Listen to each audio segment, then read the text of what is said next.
Баршаңызға қайырлы күн достар. Бүгін сіздерге жеңілдетілген салық декларациясы, яғни упрощенка бойынша 910 салық формасын толтыруды үйрететін боламын. Яғни біз бүгінгі таңда 1 қаңтар мен 15 ақпан аралығында сіздер бұл салық отчеты бойынша екінші жарты жылдықты тапсырып үлгерулеріңіз керек. Осы салық отчеты бойынша сіздерге қызмет қажет болса, мен номерімді қалдырып кетемін, хабарлассаңыздар болады. Бұл жерде қалай толтырамыз? Яғни табыс бар ма, табыс жоқ па, соған байланысты толтырылады. Формы налоговой отчетности дегеннің ішінен заполнение новой формы дегенді таңдаймыз. Осы жерде 2023-тің екінші жарты жылдығы бойынша 910-ды таңдап аламыз. Яғни бұл жерде екінші полугодие бухгалтерлік учет жүргізеді деген А нұсқасын, жүргізбесе В нұсқасын таңдайсыздар. Мына 5-ші плательщик единого платежа дейді. Бұл жерде сіздер зарплатаның былтыр 20% бойынша единый платеж жасап төлесеңіздер де болады. Бұл жарты жылдық бойынша есептеледі. Менде жеке-жеке есептелген, бұны белгілемесек болады. Ал егер единый платеж болатын болса, сіздер белгілі бір өздеріңіздің зарплата бойынша 20%-ын көрсетсеңіздер, осы жерге галочка ұрасыздар. Менде жеке-жеке төленген әрқайсысына очередной. Ал егерде бірінші рет тапсырып тұрсаңыздар, первоначальный таңдайсыздар. Одан соң доходты жазамын. 2 миллион. 2 миллион доход. Безналичный расчет. Ал егер наличный расчет болса, тек доход дегенге ғана толтырамыз. Келесі 910-00-010 қатарда әлеуметтік аударым бойынша біз қойып шығамыз.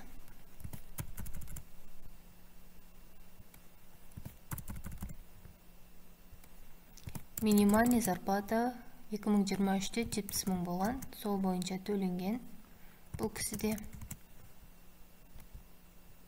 Енді екінші бетіне өтеміз. Екінші бетіне өткен кезде автоматом өзі сіздердің әлеуметтік аударым бойынша жарнасы шығып есептеліп тұрады. Одан соң пенсионный. Пенсионный бойынша да минималка 70 мың бойынша төленген.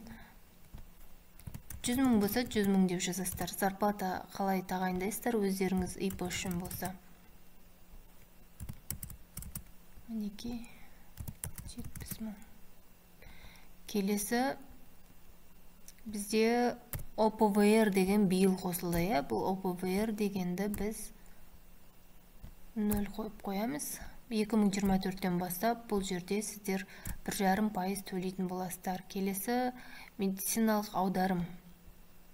Автоматом плюсикті бассаңыздар, минимальный медстраховка шығып тұрады ИП үшін.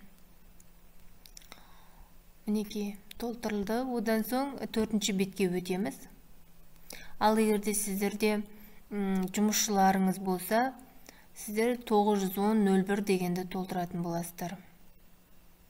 Келесі 4-ші бетке бірақ өтемін. Бұл жерде бизнес идентификационный номер дейді. Сіздер қай акиматқа қарайсыздар, сол акимат бойынша сіздер өздеріңіз таңдайтын боласыздар. Именно қай әкімдік, сол әкімдікті таңдайсыздар.